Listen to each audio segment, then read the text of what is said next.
दोस्तों नमस्कार, सत्यप्रिय दलित शोषित प्रवासी समाज पार्टी से आज तारीख 23/12/2025 तो सेव द अरावली हिल्स जो आंदोलन है दिल्ली एनसीआर के पूरे क्षेत्र में जोर पकड़ रहा है।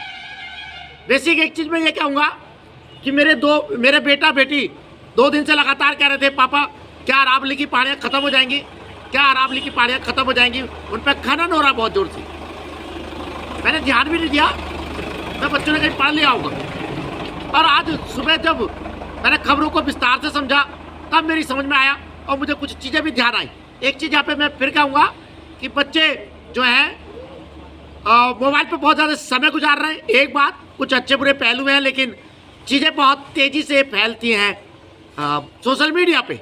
बच्चों को पता है कि अरावली सेव आंदोलन चल रहा है और जो है पिता जो दिन रात खबरों में घुसा है वो अनजान है उस चीज़ से। खैर, अरावली की जो पहाड़ियाँ हैं हम जानते हैं, राजस्थान से होके दिल्ली और जो एनसीआर का क्षेत्र है, हरियाणा का, फरीदाबाद का, इस सारे क्षेत्र में ये पहाड़ियाँ हैं।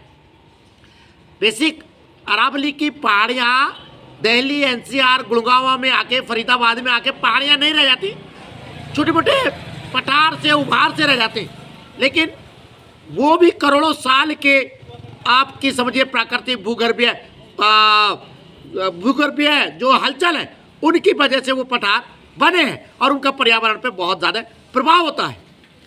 मुझे वो 97-98 का वो दौर याद आता है, दिल्ली में जब मैं नौकरी कर रहा था तब भी वहाँ पे तब दिल्ली का बेहद तेज विस्तार हो रहा था और ये जो पहाड़ियाँ थी हम जानते हैं उन पर खनन हो रहा था, पहाड़ियों को नष्ट किया जा रहा था।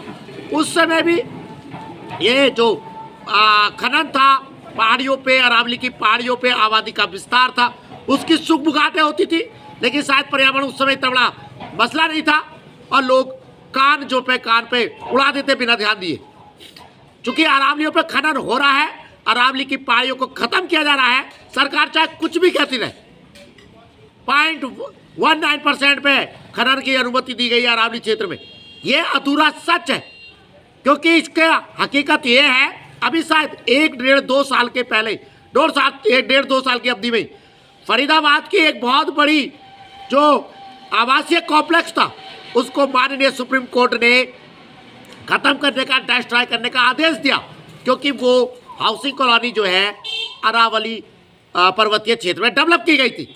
तो ये सरकार जो कह रही है कि साहब हम खनन को रोके हुए हैं, 0.15% पर खनन हो रहा है, आधा अधूरा सच है। सच यही है कि अरावली की पहाड़ियों को लगातार नष्ट किया जा रहा है, खनन किया जा रहा है, आवासीय कॉलोनियों का विस्तार उस पर हो रहा है। ये बिल्कुल सच है और उसको बचाए जाने की, उसको अरावली की पहाड़ियों को बचाए जाने की जरूरत है और इस आवश्यक विस्तार को, खनन को रोकने की जरूरत है। दोस्तों, शीर्षासन धरना आप जानते हैं लगातार जारी है।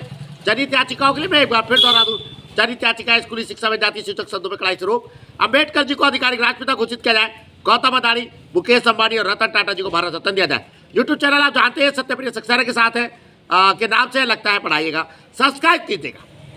एक चीज़ महत्वपूर्ण यही है कि ये जो आंदोलन है, चाहे वो राजनीतिक पार्टी द्वारा चलाया जा रहा हो, चाहे किसी सामाजिक संगठन द्वारा, पूरे समाज की, पूरे देश की जिम्मेदारी है इस प्रकार के संगठनों को, इस प्रकार के आंदोलनों को समर्थन देना, जब तक चीज़ें पूरी तरह रुके नहीं।